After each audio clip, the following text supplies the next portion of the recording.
¿Por qué es importante la revisión de quienes lleguen al Poder Judicial? Este es un asunto que hoy le voy a dar a conocer en la columna de hoy, pero antes le narro esto. 3 personas del Estado de México fueron encarceladas, dicen ellos, injustificadamente en la entidad. Las autoridades de la Federación también dijeron que ellos no tenían por qué estar en la cárcel y sin embargo, un juez de Tlaxcala ha dicho retomemos lo que otros desecharon, obviamente en contra de estos 3 personajes nacidos en el Estado de México, pero recluidos en el Cerezo tlaxcalteca. Traigo esto a colación por aquello que se está dando a conocer desde el Congreso del Estado, donde de manera fortuita, por tómbola, se han elegido personajes que poco conocido es su trabajo en el ámbito de la impartición de justicia y que sin embargo pueden llegar, porque la suerte o la tómbola así lo decidió, a ser parte de la cúpula dorada que es el Poder Judicial en Tlaxcala. No perdamos de vista la importancia de estas designaciones y lo invito a ver esta historia. En Tlaxcala, en nuestra Tlaxcala, la justicia parece ser un tablero de ajedrez donde todas las piezas se mueven al antojo de intereses políticos y no de la ley. El caso de Jorge Hernández Mora, Sergio Rodríguez Rosas y Mario Ricardo Antonio Almanza, 3 mexiquenses que llevan 22 años en prisión por un juicio interminable por secuestro, es apenas un ejemplo lacerante de cómo el sistema judicial puede convertirse en una herramienta de arbitrariedad y de abuso. Hoy, este caso no solo expone la fragilidad de las instituciones, sino también la muy dudosa designación de personajes avalados por el poder legislativo local, dominado por una descafeinada 4T, que perpetúa un esquema de opacidad e impunidad.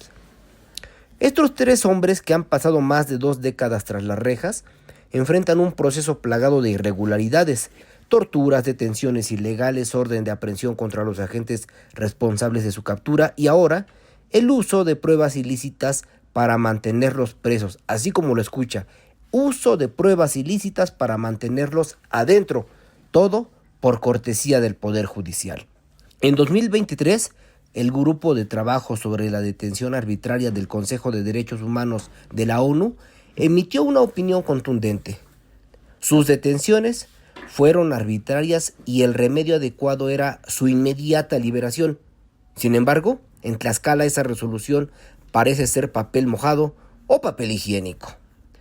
El pasado 14 de mayo, José Eduardo Morales Sánchez, juez del sistema tradicional penal de Apizaco, Tlaxcala, le dictó formal prisión, haciendo caso omiso de las resoluciones de tribunales federales que desde 2017 habían anulado las pruebas claves en su contra por haber sido obtenidas de manera ilegal.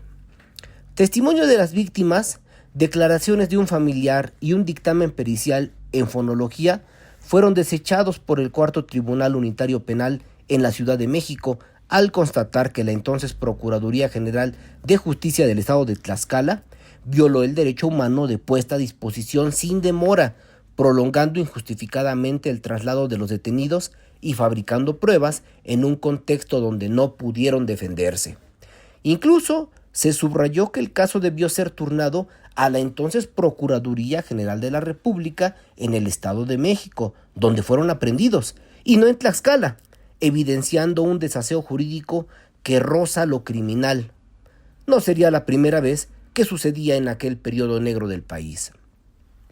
Pero el juez Morales Sánchez, en un fallo que huele a consigna, decidió resucitar esas pruebas ilícitas para mantener el juicio en pie, ignorando las sentencias federales y el sentido común jurídico. ¿Casualidad? Difícil de creer cuando el Poder Legislativo de Tlaxcala, que avala la permanencia de jueces como este, está copado por aliados de las familias que hoy han ido colocando a sus huestes en la tómbola que quedó registrada en un video. Sí, en un video editado. Esto no es un caso aislado, sino un síntoma de un sistema donde la cercanía al poder político parece pesar más que la rectitud o la competencia. La designación de estos personajes cuya lealtad al grupo en el poder es su mayor credencial, pone en entredicho la imparcialidad de la justicia en Tlaxcala. Los 3 acusados habían visto un rayo de esperanza cuando los tribunales federales ordenaron trasladar el caso al fuero común, confiando en que un juez local resolvería con apego a derecho. Pero esa esperanza se esfumó en manos de un juez que prefirió alinearse con una narrativa prefabricada antes que honrar la ley. Si el juez hubiera respetado la exclusión de pruebas ilícitas, habría advertido que no existen pruebas que sustenten nuestra responsabilidad, señalan los procesados en su amparo. Tienen razón, sin esas pruebas, el caso se derrumba como castillo de naipes. Este episodio no solo es una afrenta a Hernández Mora, a Rodríguez Rosas y a Almanza Cerriteño, sino a todos los ciudadanos que aún creen en un sistema judicial que debería ser ciego, no tuerto, mucho menos cómplice. Mientras el legislativo tlaxcalteca siga siendo un coto de poder de las familias de Tlaxcala y sus más cercanos, la justicia en el estado seguirá siendo un espejismo, y casos como este, un recordatorio de que en nuestra entidad la ley se interpreta según la conveniencia del mandamás. Es hora de cuestionar quién vigila a los vigilantes, porque por lo visto no es el pueblo ni la justicia misma.